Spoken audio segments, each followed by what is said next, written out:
Hi everyone, welcome back to another episode of Run Yogi Diaries. This is your host, Santosh Shiva. Over the last 2 years, I've had the privilege of talking to some amazing people, day-to-day people, who are on an extraordinary journey of well-being through endurance sports. I hope you took some possibility back into your lives, took some action, and maybe some inspiration to perspire. In the house today, Vishal Ahuja, folks. Vishal Ahuja, you're gonna love this story. This is one of the most enjoyable episodes I've ever had. A story of a guy who went from zero to Boston and then went on to, do an Ironman. It's a fascinating story for someone who lives a busy lifestyle, has a busy work schedule, family, um, you know everything that life throws at you as a normal human being in this planet, and he does it all.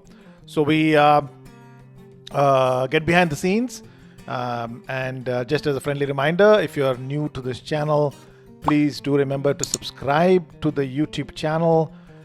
Leave your comments and let us know if you took something away, or if you have any questions. Happy to get that responded. And make sure if you've enjoyed the video or the conversations, please press like.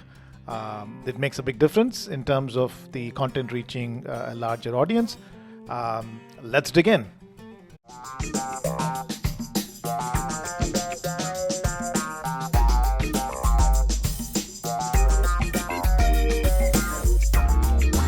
Hey Vishal, welcome to Run Yogi Diaries. Glad to be here. Thank you. I love that all the medals you have behind you. So this started off in pandemic. We were all locked down, and there was no way to meet clients. And so, just as a conversation starter, I put it on, and it was an instant hit. And it was supposed to be there for a week, but then my clients and my coworkers, they're like, "Leave it on." And Yeah, my coworkers, of course, they still pull my leg for all the medals behind, but I decided not to take it off. yeah, it's a good conversation starter, right? Yeah, it's funny how many of people we know, they do these things, but we don't know. But when they see Yeah, this, they will say, I did this 10K, I did this 5K, and then you start to connect. yeah. I agree. Well, that's great. And so, Vishal, good to have you on the show. I'll take a quick stab at introducing you. You're someone you're in the tech industry, on the business side of things, and live in the Bay Area. Been running for about 10 years, and you've done many marathons and qualified for Boston. That's pretty cool. And what recently forayed into the world of triathlons. You did your first half iron recently, and married. You're a parent. All that good stuff, right? Did I miss something? No, I mean, I did my first half in 2019, and then 2020 was supposed to be a full, and then a pandemic hit, and then I had a big accident, and we'll talk about it. But Okay. then I did a full last year. Okay. All right. Sorry, I missed that. No problem at all. Okay. We'll get into all of that. So, I think maybe we should do a bit of a flashback, right? You've been doing this for a decade. So, what got you into running in the first place? It was quite an accident. So it was 2009, so it's been 13 odd years. And as a child growing up, I had absolutely zero interest in any physical activity. Mm. Didn't help that my mom would always steer me towards academics. Uh, but but while everybody else was playing cricket, I was just happy not doing anything at all. And so I was 38 when a friend of mine, a very close friend of mine, in fact, he came up to me and said, I'm doing a half marathon. And I'm like, how long is that? Is it 5 kilometers? How long is that? And then he explains, no, it's 31.1 miles and blah, blah, blah. And I thought to myself, if he can do it, I can do it. Mm. And he was training for a charity called Asha. And I said, if, Uh-huh. can I join? And he says, of course. Turns out he dropped out a week later, and I got stuck, and I caught the bug. So I've been running since 2009, and I actually have been with Asha for Education, which is a great cause, by the way, since Mhm. then. And I've been coaching runners now. I've been a coach for them for 5 years now. Wow, So it nice. was quite an accident, basically. That's quite amazing. I mean, accidentally you got into running, but you seem to have you seem to have an ability, right? Because um, you started running and then you scaled, but you also went out and qualified for Boston, and that's pretty cool. So let's get into that, right? So what happened after the first half marathon? Did you just decide you just want to go to a full all of the same day, or what? No, no, no. I did okay in my first half. I mean, I still remember it was 220 or something, pretty average. Mhm. And a few months later, just for fun's sake, I'm like, let me look at the time to qualify for Boston. And turned out I would have to be, 80 for my current pace to qualify for Boston. Uh-huh. So it wasn't in my radar at all. But, stayed with Asha, and we had a lot of running friends. So I did another half in 2010. Then I did CIM as my first marathon, Mm. 2010 or 2011, I forget now. Anyways, and I just kept running. So Boston was never a goal, even though my brother, he lives 3 miles from the start line. Mm. So back of my mind was, okay, it's a good way to go see my brother and his family. And that's what ended up happening. So eventually I did qualify, and I've qualified for many, many times, but I've run it 4 times. Awesome. So let's dial back, zoom in a little bit on that, right? Uh, so you did this CIM first marathon. What was the? How did you do? How did you do in that? So I really hadn't trained well, Uh-huh. and I used to be a very injury-prone athlete at that time. Look, somebody who has not moved his body for the first 38 years of his life, and then you start doing these things and not having trained well. So I did 448, wasn't bad, but I had heard. 448, and then you try, and then you've built from there to qualify for Boston.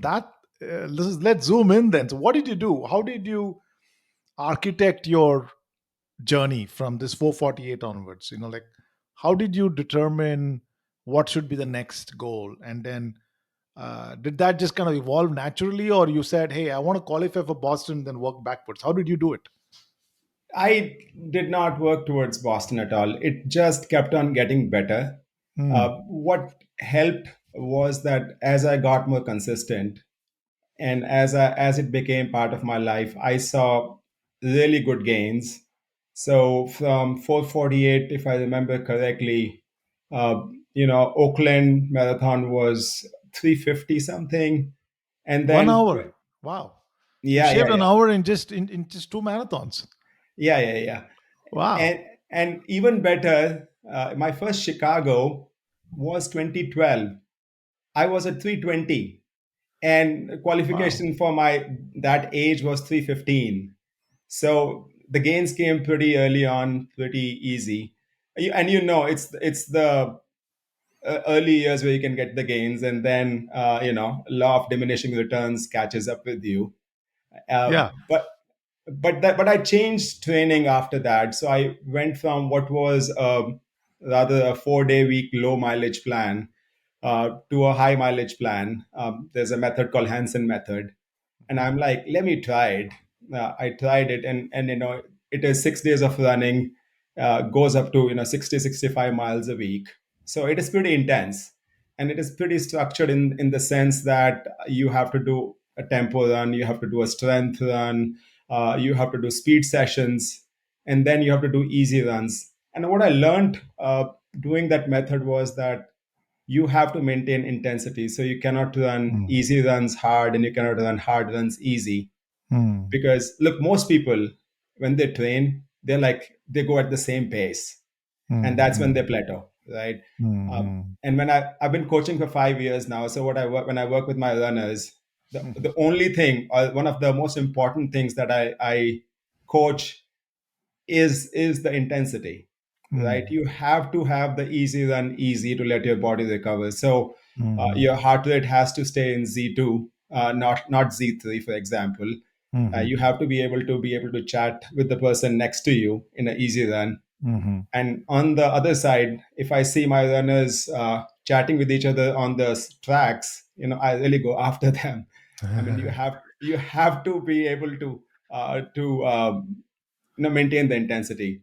Yeah. And on that, I use a scale which one of the other coaches uses. There's a coach Paul from Run the Well series, and his scale is pretty simple. What he says is, 1 to 10, one is walk in the park, 10 is being chased by a bear, and Mm. then you adjust the intensities in between. So easy is 4, 5, tempo is 7, speed is 8, hill training is 9, your race Mm. day is 7. So when you train like that, it gives you a lot of returns.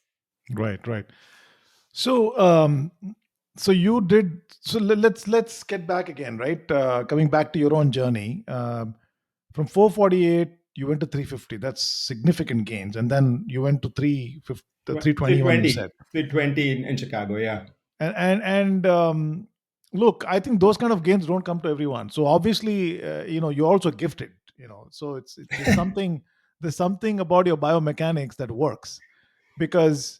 Uh, it doesn't happen to everybody. Either you can get injured, or you may still not be able to push that kind of pace. Speed is not for everyone. Eliud Kipchoge runs at 2 hours for a full marathon. Now, no matter 445, yeah, right, 445 pace, yeah. right. So there is something to say about that as well. So so the message, at least what I would like to amplify here is, here's someone who's never run, right?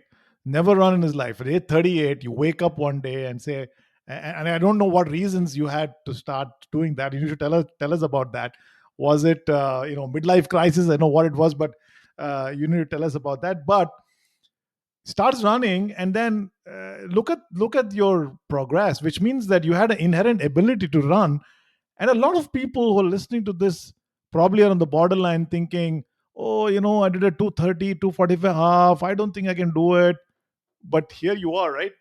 A classic example of what can happen if you have that ability and you don't use it. You never know until you push it, right?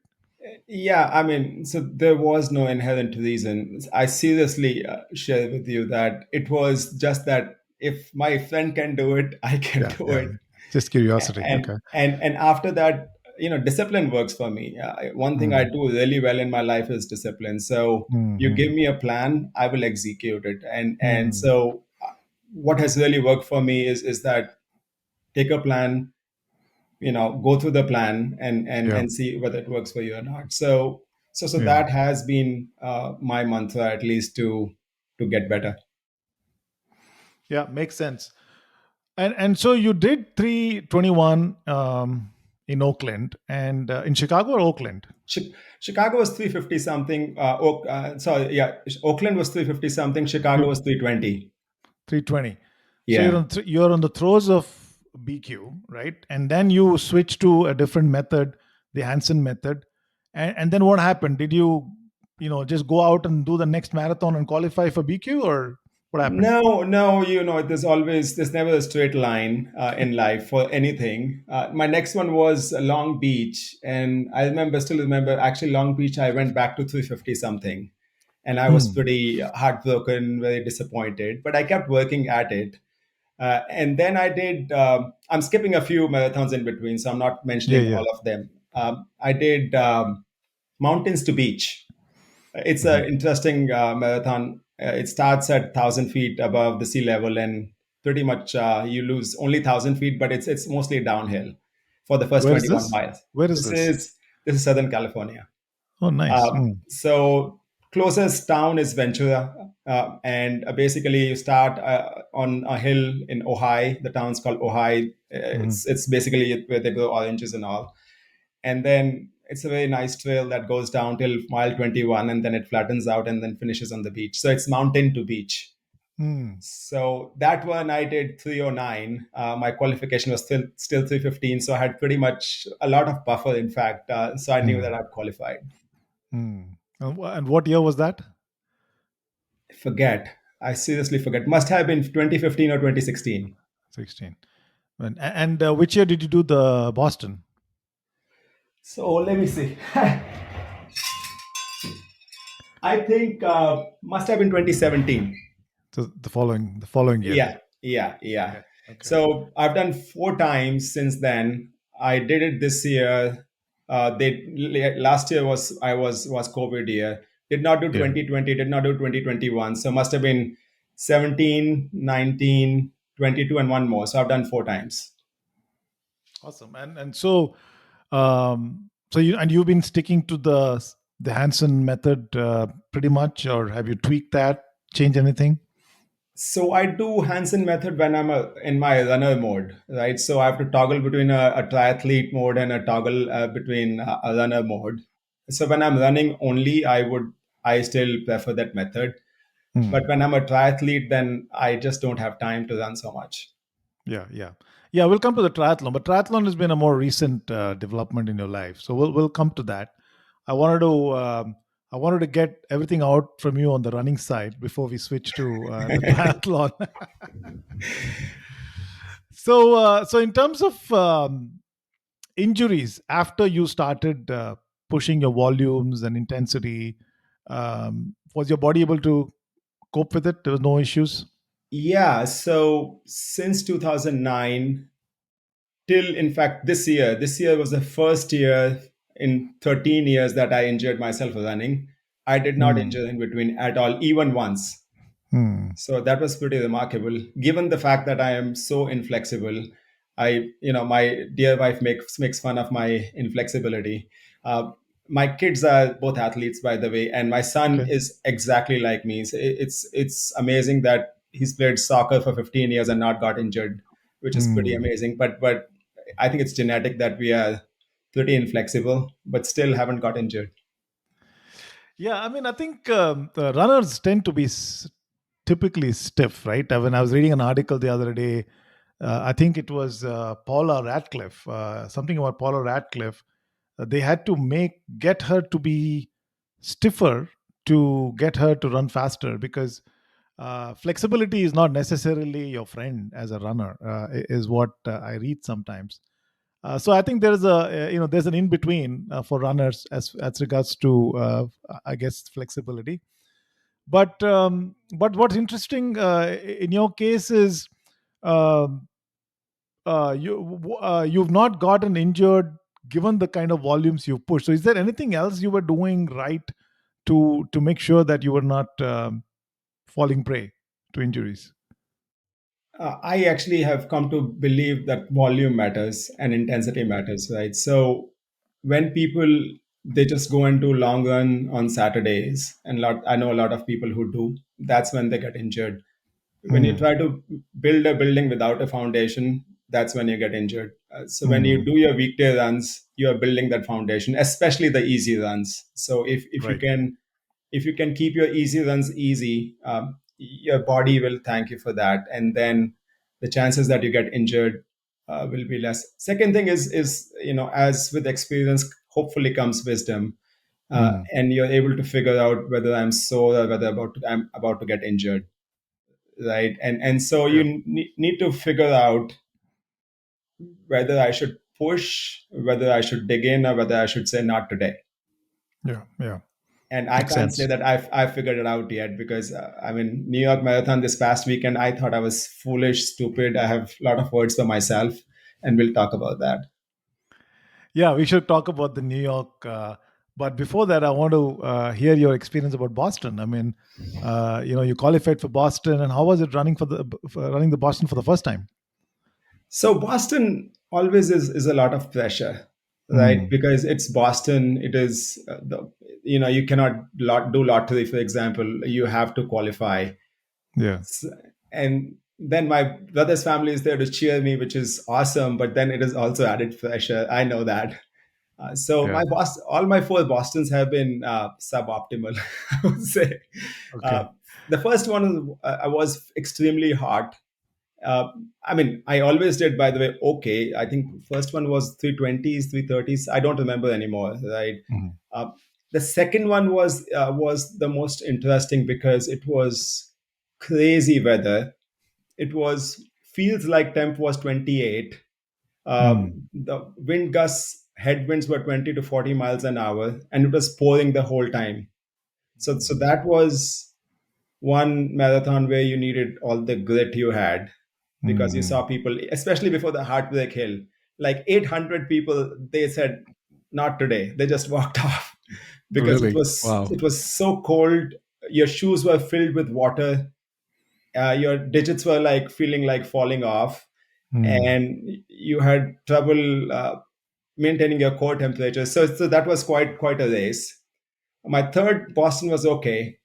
Fourth Boston was this year, and I was injured, but I still went and did it. It was okay, but doing a marathon on an injury is not fun. Yeah. So my Bostons So, have been interesting.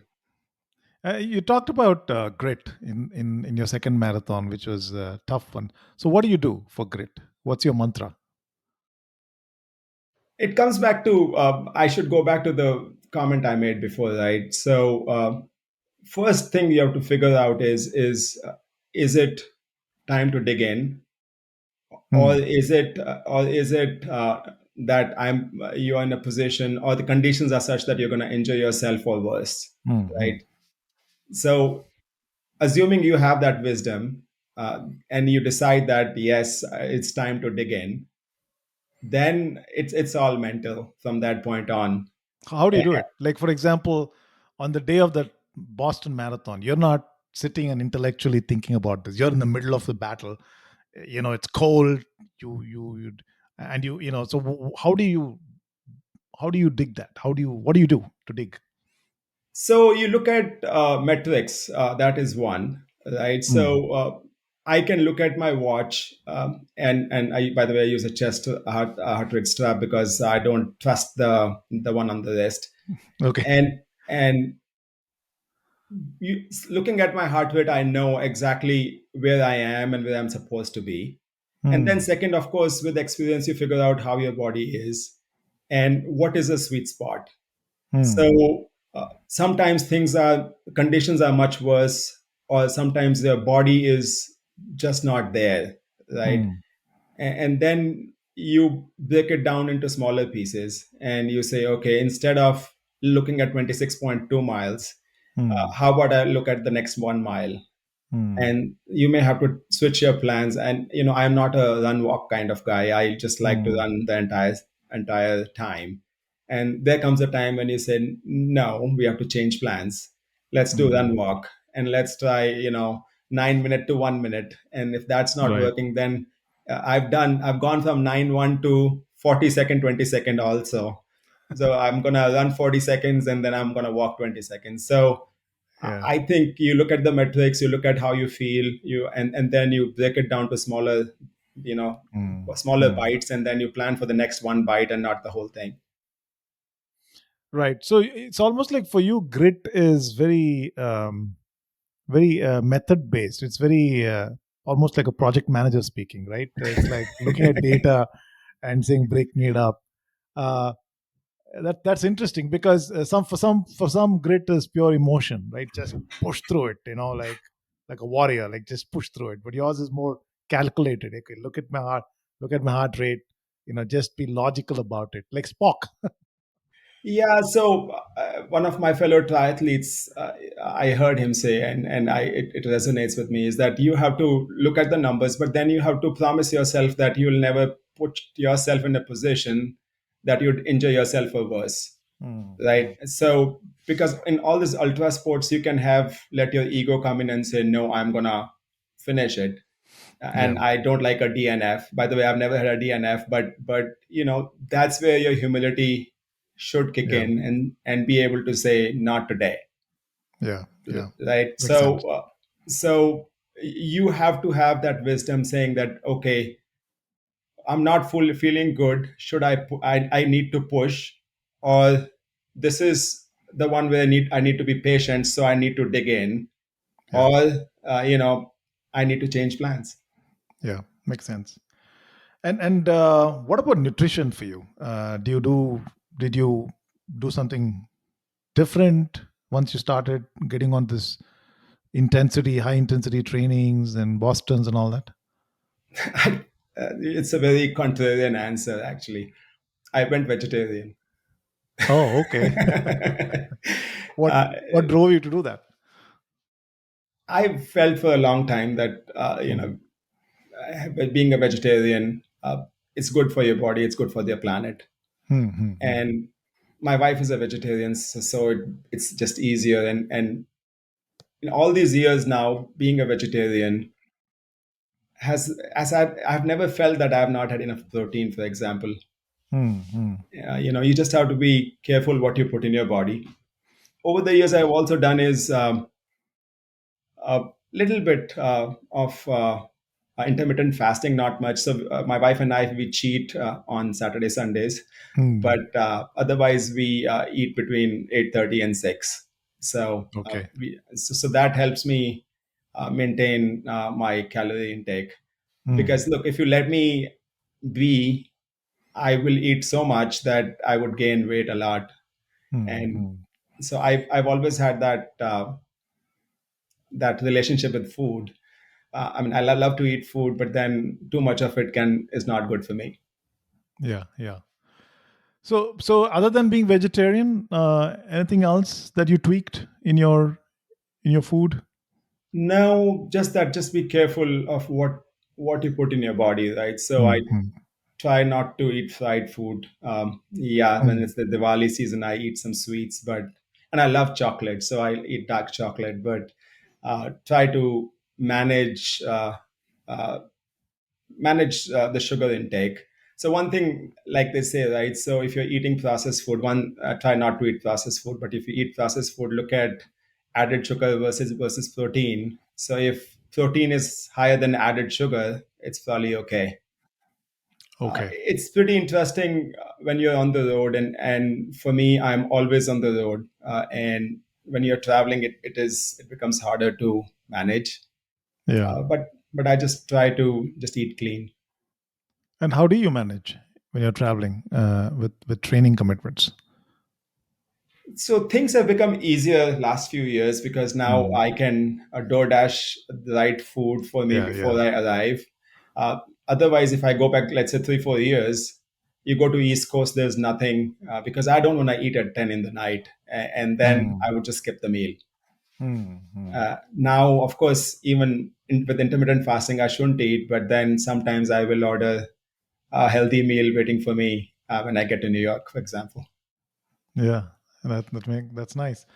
So your intermittent fasting is you eat once a day. No, Is no, that no, no. no, no, no, no? No, so we have our breakfast at 8:30 in the morning, Okay. and then we try to finish our dinner by 6:30, and we eat all we can in between. But then Hmm. after 6:30 to 8:30, we don't eat anything. Okay. And so are you a teetotaler? No, no, no, no, no, no, So what happens no. after 6:30? So I have my wife and I, we have a glass of wine on Fridays, Okay. and we negotiate. So that's where we cheat. Okay. That okay. That's pretty disciplined life over there. Terrific. Yeah. I mean, sometimes you got to do those things to get the kind of performances you're getting out of your races. So that's great. So you seem to have kind of peaked in your running with running, getting faster, marathon, and then you decided time to do get into triathlon. So what was behind that? uh, it is you see your rate of improvement dies down after a while, right? Law of diminishing returns is true pretty much everywhere in life. So then you start looking at something else where you can start at the very start and see the gains. Yeah, yeah, makes sense. Apart from that, I always want I mean I was always attracted towards triathlon. And Hmm. it helps that, Coach Charles, who's a great triathlete himself, and he pulled me into it. I did not know swimming 5 years ago. I would never Hmm. enter the pool unless my feet could touch the pool floor. So that was a new challenge to learn. I was a pretty lousy biker. I think I still am a pretty lousy biker in that sense. So to be able to learn two new sports, they say, why suck at one sport when you can suck at three? True. So, Yeah, yeah. Absolutely. Yeah, and I agree with you. I think to your point about almost reaching plateauing in one thing and then doing something different just refreshes the whole journey, because the same thing happened to me. I started triathlons last year. So I've seen generally people plateauing in marathons and going to ultras, going the 50 miler, 100 yeah, miler. That's yeah, one direction, and the other yeah. direction is the triathlon direction. And I had to learn swimming as well. I mean, so how was that for you, learning swimming? It took a lot of patience on my part to get it. So was it like that for you? Yeah, man, it takes forever. As adults, I think we just don't learn fast, and Yeah, we have that baggage of fear, yeah, which like, uh, if you look at young people, when they're learning, they have no fear, so they learn fast. In our case, it's always that fear that holds us back. yeah, yeah. So it wasn't easy, but what helped me was taking private lessons. Once Mm, I took a few private lessons, and my coach would actually be under me, and he or she would give me instant feedback on what I needed mm. to do. So that helped me a lot. And Wow. then getting into open water was quite something, because in a pool is one thing. Yeah, Open water is a completely different ball game. I remember in yeah. my first half Ironman, this was in Santa Rosa in a lake. I go in, and my body is like revolting. First five strokes that I want to turn back. I just Mm. did not want to go ahead. My head was up, and I was standing up in water. But I don't know Wow. how I took another three strokes and finished it, and then after that it's been easy. So was that? Are you telling me that was the first time you went to open water on the race? No, no, no. I had trained for open water, but in the first half Ironman, I froze. I froze in my Yeah, first three strokes. I just wanted to turn back and run away. yeah, yeah, Somehow yeah. I I hear didn't. you. But it and now this year I did a 10K swim, so it's Yeah, quite I something. saw that. That's amazing. First off, the swimming in triathlon, and I haven't done a half yet, but I did Olympic distance swim earlier this year. And man, this the sardines like packing of people, that is unnerving, right? Because somebody's feet is hitting you, you're hitting somebody, and if you're somebody who's just starting off, it can be extremely unnerving, right? It is a contact sport. Not many people understand that, and if you don't know that, you're in for a surprise. Mm. And if you're not with the people of your same ability, for example, if you seed yourself ahead of your ability and you're trying Mm. to swim with faster swimmers, people are more than willing to whale you. So they will take their hand, put their hand on your skull and drown you if they have to go ahead. It happens.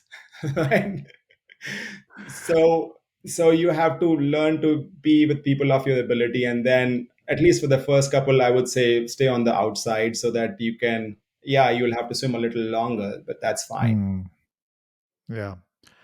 People who are listening to this are going to say, no, never an Ironman for me, or a triathlon for me. I'm good being a land animal. But once hey, it's once you, not that bad. no, it's fun once you get It's fun. into, I mean, open water swimming is therapy. I mean, Yeah, it's totally. like being in the wild. I mean, ultra marathoners go into the wild, they run in the forest. Yeah, Triathletes, they go in open water, and it's amazing. yeah, I agree. I agree. I think my experience with open water was very similar. The first time I went to open water, I would have to stay by the, by the shore, and go in a little bit like a kid and come back quickly and just look around and say, hopefully nobody saw me do that. you know and then slowly you get the confidence to keep going, and knowing how to pick your head and watch where you're going, where you are. Sighting, yeah. Sighting is a huge thing. And the lake that I learned to swim open water here is dark. It's like dark water. It's like black. If you put Yeah, down yeah. your if you there's nothing, you can't see anything. So it's quite unnerving, but I agree with you. It's once you get past that phase, it's so therapeutic. It's amazing to just know the fact that you can swim, and water itself is so therapeutic, right? So it's such an amazing feeling. So it's worth it. Who are listening to this, you will go through that phase, stay at it, but on the other side is an amazing experience. It is.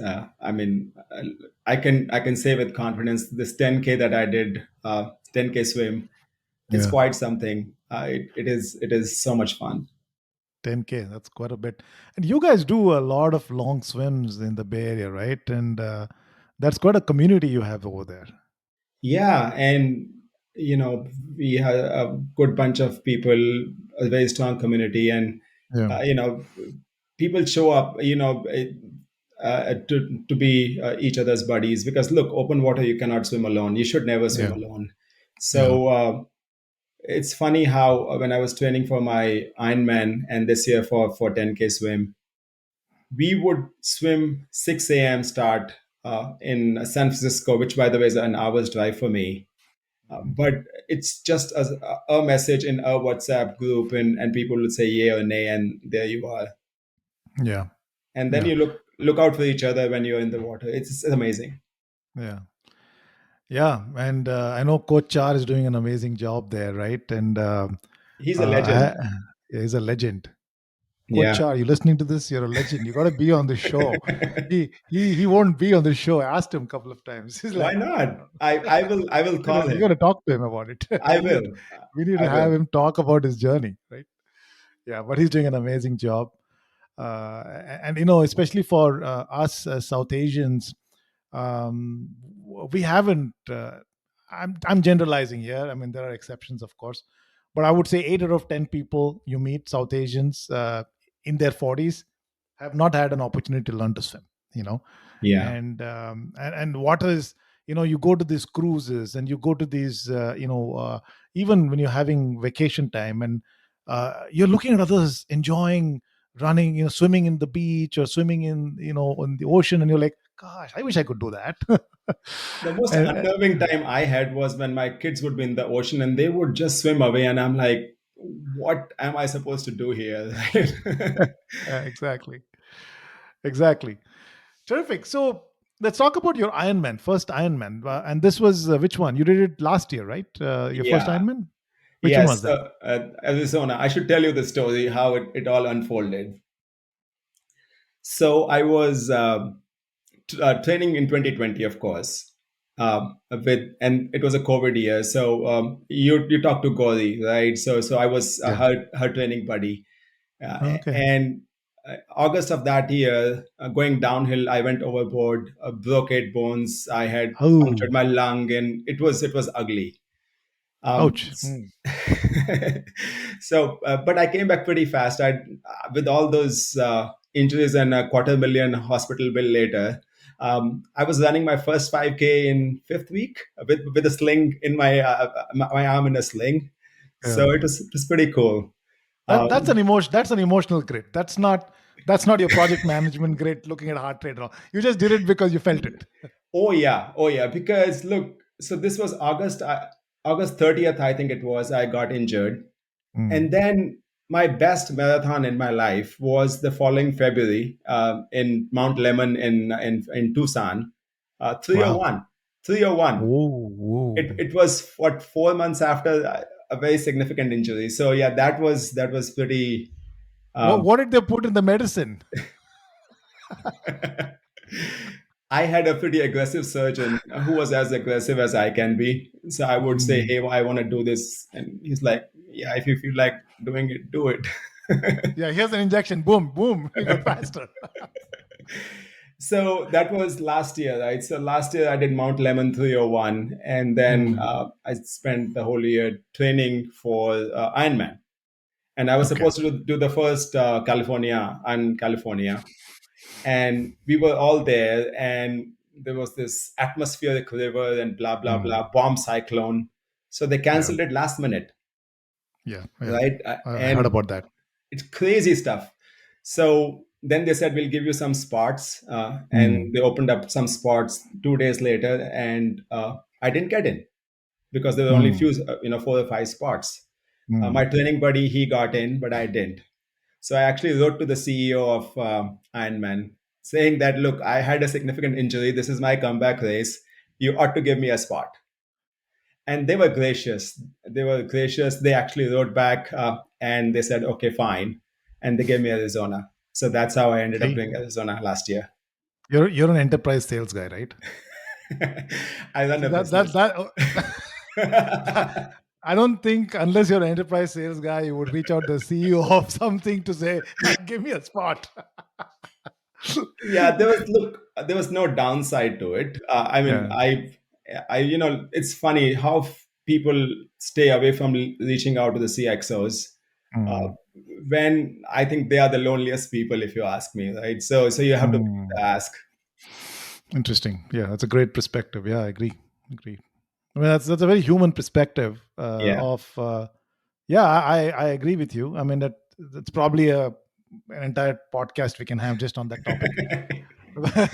But getting back to your Iron Man, so yeah, it takes. Not many people think of it, right? No, no, not people are going to say, "Oh yeah, I got rejected. Fine, I'm going to go home." It's not like you're going to call up the CEO of Iron Man and say, "Hey, come on, man, give me a spot." So it's very yeah.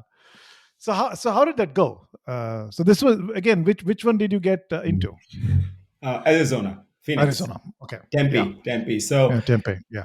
and Tempe is a good course. Mm. The swim is in a lake, a salt river lake, which is you should never drink that water. It's dirty, but Mm. water is coldish, and Mm. then it's a three loop bike course, and it's a little bit of uphill but heavy headwinds while going Mm. uphill. So. Uh, and I'm not a good biker as it is, right? So there Mm. were times when going uphill with the headwind, I was Mm. at 5 miles an hour, and it is pretty demoralizing, I would say. But it turned out fine. I mean, I did, and after I did all of that, my marathon was still 4 or 5 in the Ironman. Mm. Mm. So did 13:37, which for the first Ironman is a pretty strong time, Yeah, I it's a would strong say. finish. Yeah. Yeah. It Yeah. is. And in terms of your for you to since this is a new domain, right? You moved from running into becoming a triathlete and then a Ironman. Did you find a big change in the way you had to train your approach to training, your nutrition, all of that? Did you have to tweak a lot? So, look, the discipline in running translates to discipline in triathlon very well. Hmm. Uh, I think triathlon training is easier because you're doing different activities every day. So your Mm. body is getting stressed in different ways. Mm. One thing about training for a full Ironman is that the time commitment is huge, right? Mm. So my and How my much? my marathon, How like my many hours? marathon training is like about 10 hours a week of solid Mm. training. My Mm. Ironman training was at peak was 20 plus hours a week, 22 Mm. hours some days, right? Because look, Mm. you're doing your runs and swims and bikes and over the week, but then Mm. Friday is your 4,000 yard swim, and Saturday is your 20-mile run, and then Sunday is your 100-mile bike. So you know, Mm. it's a different level of fitness you need to get to. Yeah. But it is so rewarding because you see changes in yourself, and you're like, heck, I can do all of that. Yeah. Yeah. Yeah. Awesome. And how did you feel after finishing the Ironman? I mean, did you even imagine this was in your realm of possibility when you started doing the 100-yard swim and struggling? No, no. I Yeah, mean, yeah. for me, it's all been organic. I Mm. had never imagined that I would run a half marathon. I never imagined that I would be doing an Ironman. Yeah. And like this year, I did a half Ironman. It was like an afterthought. uh, for a Mm. half Ironman to be an afterthought is quite something. Yeah. And just that it you just keep at it, Mm. and it Yeah. happens. Yeah. Yeah. Yeah. It kind of becomes a way of life, right? It's like almost it's a lifestyle. Yeah. So for the hardest time now that I have is my recovery weeks, right? So I'm Mm. pretty disciplined about my recovery weeks also. So New York Marathon was past Sunday, so this 2 weeks is gonna be quite period for me, and they are the Mm. hardest weeks for me. I kid you not, because I'm willing to get back into training, and I'm like, no, you ought to recover. So because I start training for Tokyo in a week from today, so, Oh, so nice. Nice. So, so again, congrats on the first Ironman. And wishing you many more. And coming back to New York, right? And I know when we met for for a meet and greet on the podcast, you were going to run the New York, and there was India trip coming and all that. So what happened? How did that go? so it's pretty interesting. I go to India and I felt sick. I Hmm. don't know exactly what it was some kind of stomach flu. I Hmm. was severe stomach distress and some fever. Hmm. And my meetings were till Friday evening in Bangalore. And I needed Hmm. to get to New York City Saturday morning to pick up my bib. Wow. Obviously, yeah, but I was 13 or 12 hours ahead, so that helps a little bit. Yeah. Yeah. Uh, got to New York City, picked up my bib. Wasn't feeling great.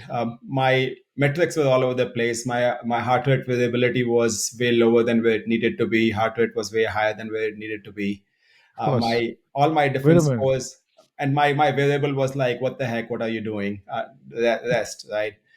And the decision was DNS or DNF, right? Hmm. Because it was pretty clear to me that it's going to be a very lousy marathon. Hmm. Hmm. And at start of this discussion, I said, right, that that's where you need your wisdom. And I Hmm. think I failed myself there because I shouldn't have started. Seriously, I actually started off well, even though my heart rate was way higher than where it needed to be. First Hmm. 7 miles, 8 miles, I was fine. I was actually doing, 7 minutes a mile, 7:10 a mile. It was fine. And then I started to fall asleep. it's Hmm. it's the most weird feeling that you would ever have, that you are pushing forward and you want to just go to sleep, not stop, just go to sleep. Right. So I'm like, should I go to medical tent? Should I just pull out? Because Hmm. you have to be safe. Hmm. And then I kept saying to myself, maybe another mile, let's try another mile. So I dragged myself to the finish line. It wasn't bad, by the way. It was still Hmm. 3:55. Hmm. So 3:55 is not bad, given that New York Of City course. was Not at all. hot Yeah. like hell. Yeah. Starting temp was 70, humidity was 95%. So Yeah. it was not an easy day to run, and 3:55 wasn't bad. But Yeah. anyways, I still last 4 or 5 days I've been reminiscing and thinking whether I made the right decision.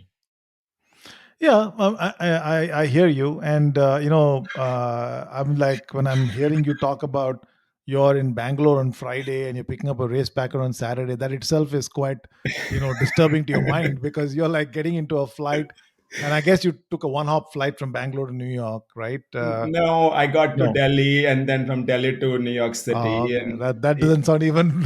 That sounds even worse. And you're landing there, there's jet lag, there's a jet lag, right? There's a yeah, circadian rhythm yeah, that been upset, and that probably explains why you were sleepy in the middle of the run, no matter. And I do think that some of these runs are not about your time, right? It's about just a victory over circumstance, something like that. It's more yeah. emotional than than, hey, you got your PR, come on man, you got your 301s, and I'm sure you'll do sub 3 sometime. But not all of them have to be about PR. Some of them are about your just a mental victory over something that you thought was not possible, and you got it done, right? Yeah, yeah. So that's where the grit came in. Whether Yeah. wisdom came in or not, I still don't know. But there was plenty of grit on display on Sunday, man. Yeah. And this is the emotional grit. This is not your project management grit, like heart rate. Everything was off the charts, right? And you still Yeah, did it. So it was all emotion, and that's what yeah, drove you, right? Yeah, yeah, yeah. yeah, yeah. And I think grit. it's probably that in at the end of the day, even if you may have used science based feedback to make decisions, end of the day, what tells you to go forward is some kind of an emotion, right? Some kind of will to Yeah, say, hey, yeah, just keep going, right? Hey, well, exactly. congratulations, New Thank York. you. Thank you. It's a big event. So Tokyo next, awesome. When is that? Tokyo is March, and then I'm doing my full Ironman in October. So my next year is all set. It's all set. All right, good. Yeah. I'm gonna go back to Sacramento, and I feel pretty good about that one because I know Okay, exactly what I need to do. I have goals in swimming and I have goals in biking that I need to get done before I get to Sacramento. But I know okay. exactly what I need to do, and I'm looking forward to it. In fact, Yeah, awesome, awesome. Great. Yeah, I mean, wish you all the best on those races. They sound very exciting, and obviously, you're in great shape. Um, I think we covered quite a bit of your journey, and very fascinating journey. Again, for people who are listening to this or see watching this, just look at you. Someone who's never done it, age of 38 starts, and look at how much joy, and look at how you've explored this domain of yourself that wouldn't have happened if you hadn't started on that day for the 13.1, right? yeah, yeah. So that's a huge message. So hey, the next last part of my conversation is some fun Q&A round with my guest that I have. So you ready for that? Yeah, go for it. Okay, cool. Let's do that. All right. Okay. My first favorite question to all my guests is, what's your favorite junk food? I know you said you don't eat too much junk, but if given that one choice in once a Oh, week or once a fries. month, Oh, fries, fries, fries. I steal fries. all Wow, my daughter's fries. I steal all of them. So yeah. fries from where? Is there a favorite? They like In and Out. My both my kids like In and Out. Oh, nice, Yeah. awesome. Right. All right, fries it is. That's the king of junk food. That's So, what's the most offensive thing somebody has come and told you about your endurance, lifestyle? In a funny way, not necessarily. Uh, I don't know. I mean, people are actually pretty nice. I've not had. I'm yet to have anybody be mean to me. See, as I mean it, people on the trail. I think it's a wonderful community, man. so, when you go for I a party where nobody is an endurance sport, has somebody said something to you that's like, "What? Did you just ask me that?" Have you ever had those questions? No, people are. No, I live in California, man. They people are nice here. So people are nice. Yeah, they understand. They understand why you do what you do, right? yeah, yeah. Okay. Um, what's your favorite way to spend a lazy day other than endurance sports? How would you like to do it? I like to play bridge, but Oh, you need four people to play bridge. But then I play online. okay. Yeah. Yeah. Good solution. Well, you run music or podcast? Do you listen to either one of them? Heck no. No. I cannot stand it, man. I've tried for 10 years to be able to like something. Uh, I, so I it's cannot stand it beyond a mile. I would throw away the device, so I don't even try it. just you and your thoughts. It is so it's funny. So how my thoughts are different when I'm running versus biking work versus Mm, swimming. So running because you're in an aerobic zone. Uh, uh, mm, my thoughts are mostly about the run. Okay, what pace? Is it uphill? It's downhill. What's my sweat yeah. rate? All of that nonsense, right? Uh, Biking, your heart rate is lower, so you are thinking about completely random things. Mm, You can think through your presentation the next day. You can think through what you need to do. It doesn't happen during my running. mm, And swimming is somewhat like running because you can be in your own la la land and just mm. try Keep not just to going. try not to go in a different direction. I would say. Okay. Okay. Got it. Got it. Yeah. All right. Um, a bucket list race that you'd like to do in the next few years. I will definitely finish the world majors. So the Hmm. 6 world majors. So Tokyo is my fourth, and then I have to find a way to get Berlin and London done. So those are definitely happening. Then 7 continents are definitely happening. All right. I don't know after that. Yeah. Okay. Those are good enough for bucket list. Yeah. Yeah. Yeah, Absolutely. yeah.